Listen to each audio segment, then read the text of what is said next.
Cinema എന്ന് പറഞ്ഞാൽ easy ആയിട്ട് വിമർശിക്കാം. ഇവർക്കൊക്കെ ഈസി ആയിട്ട് കണ്ട ഒന്നാമത് ഒരു വിമർശിക്കുന്ന പറഞ്ഞാൽ ഒരു ഫോക്കസ് ചെയ്തിട്ടാണ്.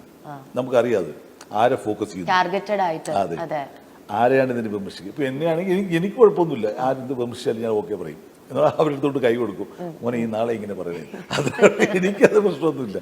പക്ഷേ ഒരു ആർട്ടിസ്റ്റ്, വലിയ വലിയ ആർട്ടിസ്റ്റുകളെ ഇങ്ങനെ ചെയ്യുമ്പോൾ അവരെ ഇങ്ങനെ ഡീഗ്രേഡ് ചെയ്യാന്ന് പറഞ്ഞാൽ ഒരു വലിയൊരു വിഷമം തോന്നിയിട്ടുണ്ട്. അത്രേ ഉള്ളൂ. സാറേ ചോദിച്ചോണ്ട് ഞാൻ ചോദിക്കാം, പൊതുവെ ലാലേട്ടനെ അങ്ങനെ ഒരു ടാർഗറ്റ് ചെയ്യുന്നതെന്നും അങ്ങനെ അത് ഭയങ്കരമായിട്ട് കാണുന്നുണ്ട്. അത് എന്താണ് പിടിയെന്ന് കിട്ടുന്നില്ല.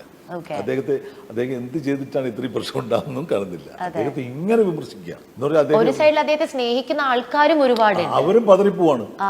അത് പ്രത്യേക ഒരു മൈൻഡ് സെറ്റ് ഉള്ള ആൾക്കാരാണ് ഇത് ചെയ്യുന്നത്. അത് നമുക്കൊന്നും പറയാൻ പറ്റത്തില്ല എന്താണ് ചെയ്യുന്നത്. അവരുടെ ഒരു തൊഴിലാണെന്ന് തോന്നുന്നു. അവർ സന്തോഷിക്കുന്നു, ബാക്കിയുള്ളവർ കുറച്ച് വിഷമിക്കുന്നു. അത്രേ ഉള്ളൂ. എന്തായാലും മാറി വരും, ഉറപ്പല്ലേ? വിട്ടുപോയി.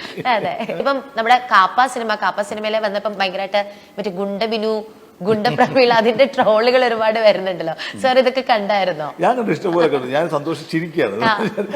ഒന്നാമത് ആ രീതിയിൽ എടുത്തിട്ടില്ല എന്ന് പറയുമ്പോൾ നമ്മളൊരു ഗുണ്ട എന്ന് പറയുമ്പോൾ അവർ പക്ഷേ ഈ തെലുങ്ക് ഫിലിമിലും മറ്റേ തമിഴ് ഫിലിമിലൊക്കെ പറഞ്ഞ ഭയങ്കര ആൾക്കാർ, ആചാന ബാഹുക്കർ ആൾക്കാരാണെന്ന് വിചാരിച്ചിട്ടാണ് അങ്ങനെ പറയുന്നത്. ഇതിപ്പോ ഗുണ്ടകൾ എന്ന് പറയുന്നത് കുഞ്ഞുങ്ങളാണ്. നമ്മൾ പോലീസ് സ്റ്റേഷനിൽ ചെന്നിട്ട് ഈ ഗുണ്ടകൾ എന്ന് പറയുമ്പോൾ ഇത്ര ഉള്ള 18 നരുന്തുകളാണ്. നമ്മൾ ഒരിക്കലും ഇവർ കയറി വെട്ടുന്നോ ഇവർ കൊല്ലുന്നോ അറിയത്തില്ല. അങ്ങനത്തെ ഗുണ്ടകൾ അവർ കണ്ട് പരിചയമില്ലാത്തതുകൊണ്ടാണോ എന്താണെന്ന് എനിക്ക് പിടിയില്ല.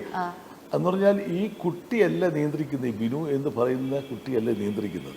അവൾ വഴി അവളെ വച്ചിട്ട്, ആദ്യത്തെ ഡയലോഗ് വരെ പറഞ്ഞിട്ടുണ്ട്, അവളെ വച്ചിട്ട് ആ ക്യാരക്ടറിനെ വെച്ചിട്ട് വേറെ ആൾക്കാർ കളിക്കുകയാണെന്ന് അവൾ പറഞ്ഞിട്ടുള്ളതാണ്.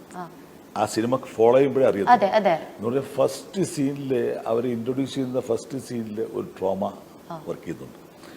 അവിടെ എന്താണ് സംഭവം. സെക്കൻഡിൽ അവർ വന്ന് ഫ്ലാറ്റിൽ ഇറങ്ങുമ്പോൾ ആ പോലീസിന്റെ ജീപ്പ് കണ്ട് അവളൊന്ന് പതറുന്നു. അതൊക്കെ ശ്രദ്ധിക്കണം എന്ന് പറഞ്ഞാൽ ക്യാരക്ടർ അങ്ങനെ കൊണ്ടുപോകണം.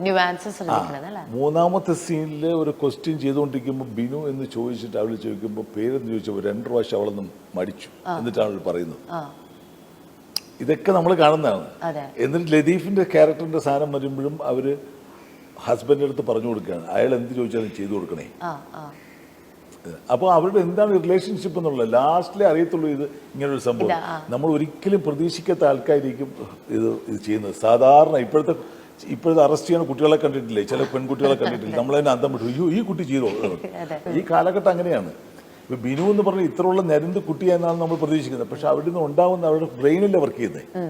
അവരിറങ്ങി വെട്ടേ പിടിക്കൊന്നും വേണ്ടല്ലോ ഗുണ്ട എന്ന് പറയുന്നത്. അങ്ങനെ ഗുണ്ട ബിനു എന്ന് പറഞ്ഞ സംഭവം നമ്മൾ ഉണ്ടാക്കി അതിനകത്ത് ഇല്ല. വിമർശിക്കാൻ വേണ്ടി ചെയ്യരുത്, അത് ശ്രദ്ധിക്കും.